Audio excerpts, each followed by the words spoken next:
Segunda Reis, capítulo 13.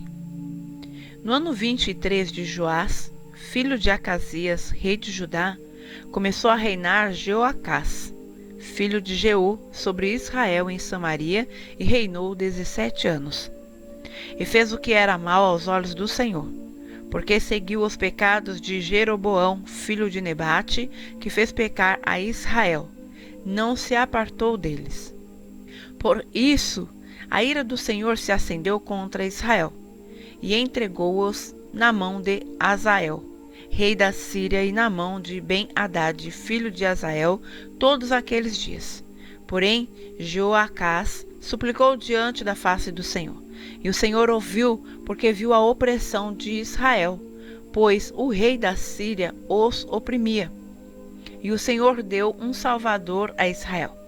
E saíram de sob as mãos dos sírios, e os filhos de Israel habitaram nas suas tendas, como no passado. Contudo, não se apartaram dos pecados da casa de Jeroboão, com que fez Israel pecar. Porém, ele andou neles, e também o bosque ficou em pé em Samaria. Porque não deixou a Jeoacás do povo, senão só 50 cavaleiros, 10 carros e 10.000 homens de pé, porquanto o rei da Síria os tinha destruído e os tinha feito como o pó, trilhando-os. Ora, o mais dos atos de Jeoacás e tudo quanto fez, e o seu poder, porventura, não está escrito no livro das crônicas dos reis de Israel? E Jeoacás dormiu com seus pais, e o sepultaram em Samaria. E Joás, seu filho, reinou em seu lugar. No ano 37 de Joás, rei de Judá, começou a reinar Joás, filho de Jeoacás, sobre Israel em Samaria, e reinou 16 anos. E fez o que era mal aos olhos do Senhor. Não se apartou de nenhum dos pecados de Jeroboão, filho de Nebate, com que fez Israel pecar, porém andou neles. Ora, o mais dos atos de Jeoás, e tudo quanto fez, e o seu poder com que pelejou contra Amazias, rei de Judá, porventura não está escrito no livro das crônicas dos reis de Israel? E Jeoás dormiu com seus pais, e Jeroboão se assentou no seu trono. E Jeoás foi sepultado em Samaria, junto aos reis de Israel. E Eliseu estava doente da enfermidade de que morreu. E Jeoás, rei de Israel, desceu a ele, chorou sobre o seu rosto e disse: meu pai, o carro de Israel e seus cavaleiros. E Eliseu lhe disse: toma um arco e flechas. E tomou um arco e flechas. Então disse ao rei de Israel: põe a tua mão sobre o arco. E pôs sobre ele a sua mão. E Eliseu pôs as suas mãos sobre as do rei. E disse: abra a janela para o oriente.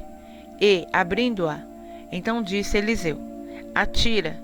E atirou e disse: a flecha do livramento do Senhor é a flecha do livramento contra os sírios, porque ferirás os sírios em Afeque até os consumir. Disse mais: toma as flechas. E tomou-as. Então disse ao rei de Israel: fere a terra. E feriu-a 3 vezes, e cessou. Então o homem de Deus se indignou muito contra ele, e disse: 5 ou 6 vezes a deverias ter ferido. Então ferirás os sírios até os consumir. Porém agora só 3 vezes ferirás os sírios. Depois morreu Eliseu, e o sepultaram. Ora, as tropas dos moabitas invadiram a terra à entrada do ano. E sucedeu que, enterrando eles um homem, eis que viram uma tropa, e lançaram o homem na sepultura de Eliseu. E, caindo nela o homem, e tocando os ossos de Eliseu, reviveu e se levantou sobre seus pés. E Hazael, rei da Síria, oprimiu a Israel todos os dias de Jeoacás. Porém o Senhor teve misericórdia deles, e se compadeceu deles, e tornou-se para eles por amor da sua aliança com Abraão, Isaque e Jacó, e não os quis destruir, e não os lançou ainda da sua presença.